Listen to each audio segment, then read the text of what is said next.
Was habt ihr? Jeweils A1. Obwohl. Hier gebe ich eine 0. Oh, Dankeschön. Ich habe einfach nichts gesehen. Hallo. Hi. Da geht dann einfach mit rein. Gar kein Problem. Wir haben momentan gerade Doppelbelegung. Ja? Ich merke schon. Okay? Wenn es okay ist für euch. Anna, zeig mir.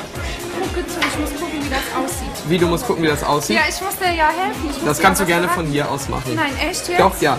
Och, nee, ne? Ist kein Problem. Komm. Hier. 1, 2, 3. Und hoppe, hoppe, rein. Diese 4,90 Euro und da bist du noch am Überlegen. Ja. Muss es dir aber ganz schön schlecht gehen. Ja. Alles in Ordnung?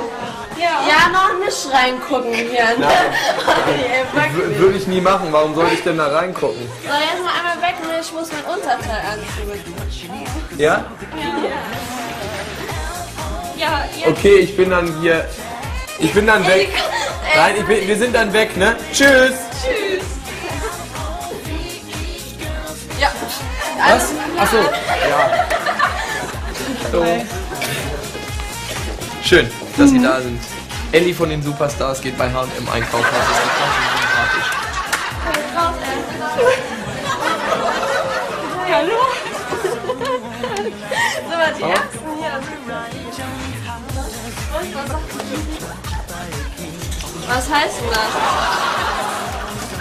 Wir freuen uns gleich auf dich, ne? Ja, alles klar. Super.